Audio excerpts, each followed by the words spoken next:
Brought to you by Penguin.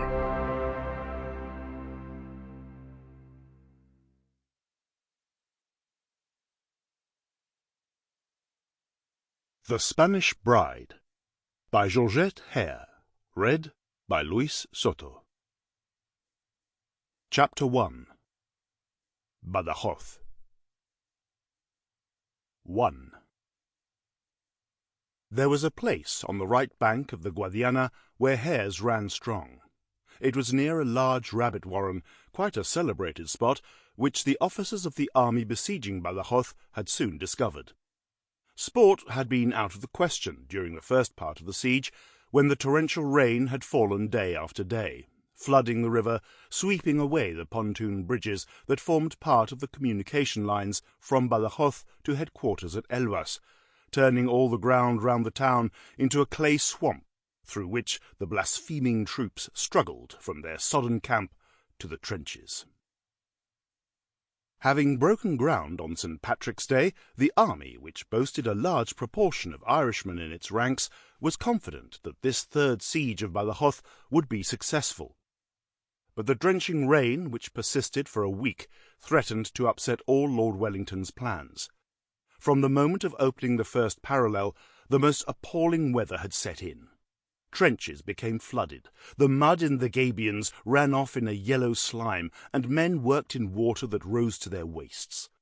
It was harder to bear than the firing from the walls of the town, for it was disheartening work, and good infantrymen hated it. They called it grave-digging, labour for sappers, not for crack troops. There was, unfortunately, a dearth of sappers in the army. May the devil fly away with old Hooky. Didn't we take Rodrigo? And is it not time for others to engage in a trifle of work? Demanded Rifleman O'Brien. On the 24th of March, the rain stopped, and fine weather set in.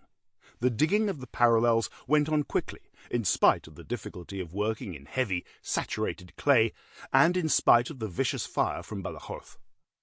The Portuguese gunners bombarding the bastions of Santa Maria and La Trinidad fell into the way of posting a man on the lookout to declare the nature of each missile that was fired from the walls. "Bomba!"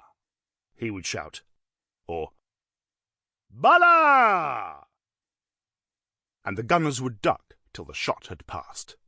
Sometimes the lookout man would see a discharge from all arms and, according to Johnny Kincaid, fling himself down, screaming, "Ay, Jesus! Todos! Todos!"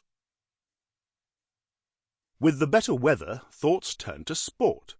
A partridge or a hare made a welcome addition to any soup kettle. It was Brigade-Major Harry Smith's boast that there was not an officer's mess in the 2nd Brigade of the Light Division which he did not keep supplied with hares. In infantry regiments, in the general way, it was only possible for staff officers, with a couple of good remounts, to indulge in hunting or coursing, nor was it by any means every staff officer who owned a string of greyhounds. But Brigade-Major Smith was sporting mad, and wherever he went a stud of horses and a string of Spanish greyhounds went too.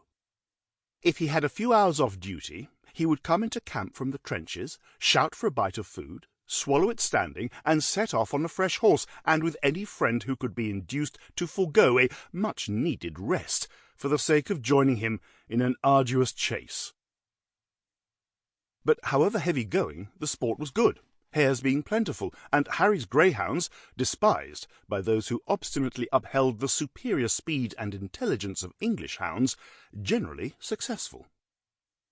The brigade-major was a wiry young man, rising 25, with a dark, mobile countenance, a body hardened by 7 years' service in the 95th Rifles, a store of inexhaustible energy, and a degree of luck in escaping death that was almost uncanny.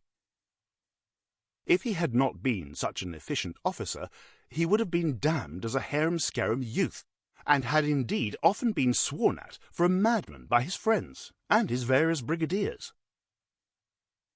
His restless energy made his friends groan. "Oh, to hell with you, Harry! Can't you be still?" complained Charlie Eels. Sample complete. Ready to continue?